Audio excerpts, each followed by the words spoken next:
तुर्की इस समय एक ऐसे संकट से जूझ रहा है जिसने उसके पूरे हेल्थ सिस्टम की नींव हिला दी है।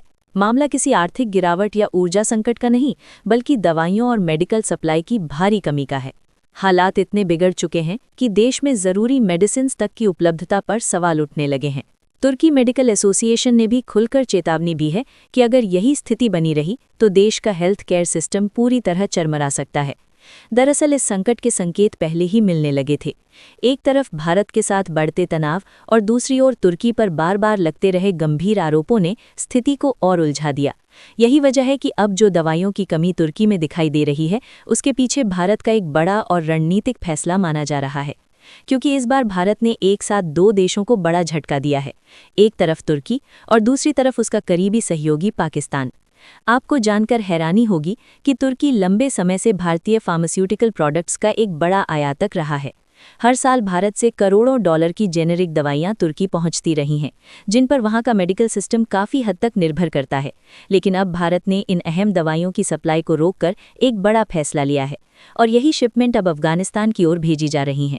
आखिर किस रणनीति के तहत भारत तुर्की के लिए निर्धारित मेडिकल सप्लाई को अफगानिस्तान की ओर डाइवर्ट कर रहा है? पूरी खबर जानेंगे इस वीडियो में, लेकिन उससे पहले वीडियो को लाइक करें और चैनल को सब्सक्राइब ज़रूर करें। सबसे पहले ज़रा वक्त को पीछे ले चलते हैं। पिछले साल 14 फरवरी की उस तारीख पर जब तुर्की के राष्ट्रपति रजब तैयब एर्दोगान पाकिस्तान पहुंचे थे। इस्लामाबाद के मंच से दिया गया उनका बयान भारत तुर्की संबंधों के लिए बड़ा झटका साबित हुआ। उनके साथ तुर्की के विदेश मंत्री हाकन फिदान भी मौजूद थे और जो शब्द वहां से निकले वो सीधे कश्मीर को लेकर थे। एर्दोगान ने कहा कि कश्मीर पाकिस्तान का है और तुर्की हर हाल में पाकिस्तान के साथ खड़ा रहेगा, चाहे इसके लिए भारत के खिलाफ कदम ही क्यों न उठाने पड़े। उन्होंने ये तक कह दिया कि तुर्की पाकिस्तान को अपना छोटा भाई मानता है और अपने इस छोटे भाई के साथ किसी भी तरह का अन्याय बर्दाश्त नहीं करेगा। पाकिस्तान में इस बयान पर तालियां जरूर बजी, लेकिन भारत में इसे एक गंभीर हस्तक्षेप के तौर पर देखा गया, क्योंकि कश्मीर भारत का आंतरिक मामला है और इस पर किसी तीसरे देश की टिप्पणी हमेशा से बेहद संवेदनशील रही है। लेकिन असली असर इसके बाद सामने आना शुरू हुआ। भारत और तुर्की के बीच दवा व्यापार कई वर्षों से मजबूत बना हुआ था।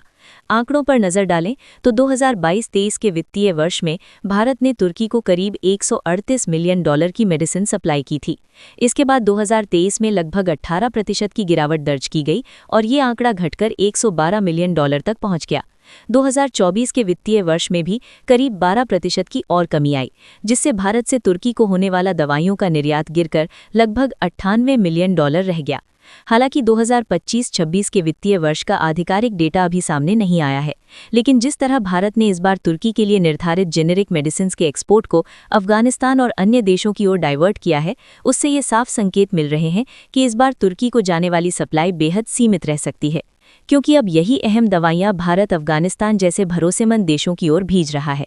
इसी बीच भारत ने अफगानिस्तान के साथ फार्मा सेक्टर को लेकर एक नया समझौता किया है, जिसके तहत अब अफगानिस्तान को पहले से कहीं अधिक मात्रा में दवाइयों की सप्लाई की जाएगी। खास बात यह है कि इस डील के बाद अफगानिस्तान ने पाकिस्तान से दवाइयों का आयात भी बंद कर दिया है।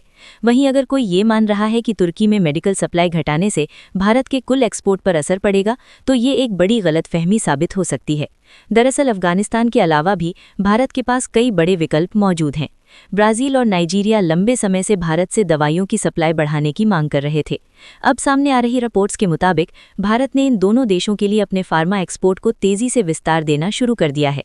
इतना ही नहीं, भारत अपने फार्मास्यूटिकल निर्यात को ब्राज़ील और नाइजीरिया के बाज़ारों में करीब 20 बिलियन डॉलर तक ले जाने की तैयारी में जुटा है। आपको बता दें कि भारत दुनिया का तीसरा सबसे बड़ा फार्मा उत्पादक देश है और जेनेरिक दवाओं के क्षेत्र में उसे दुनिया की फार्मेसी तक कहा जाता है। तुर्की भी उन्हीं देशों में शामिल रहा है जो बड़े पैमाने पर भारतीय दवाइयों पर निर्भर रहे हैं।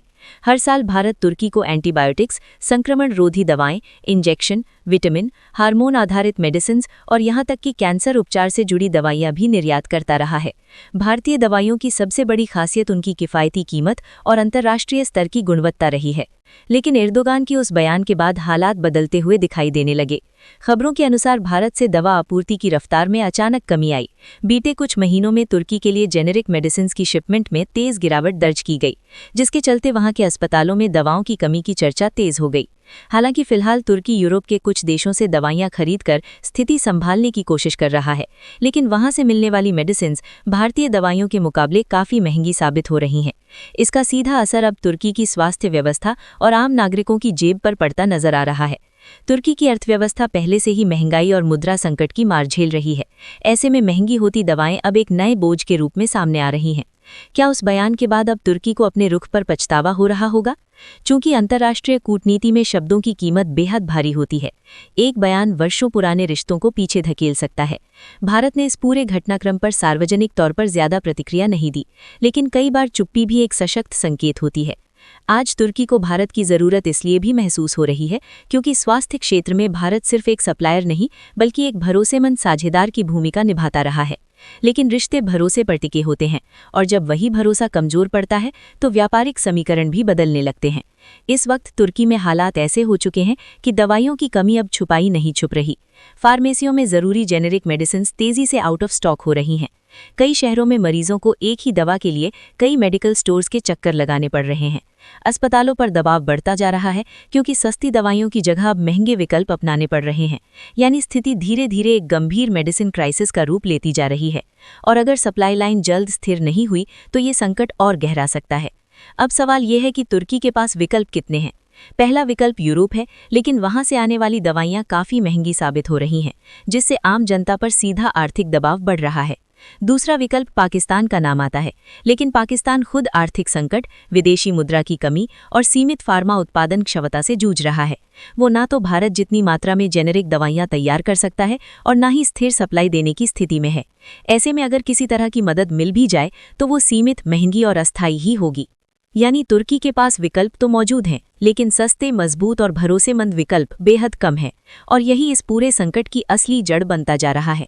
बाकी आप लोग कमेंट में बताइए कि भारत ने तुर्की जैसे देश को जेनेरिक मेडिसिन की शिपमेंट में कमी करके सही फैसला लिया या नहीं। अपनी राय जरूर साझा करें, वीडियो को लाइक करें और चैनल को सब्सक्राइब जरूर करें। जय हिंद, जय भारत।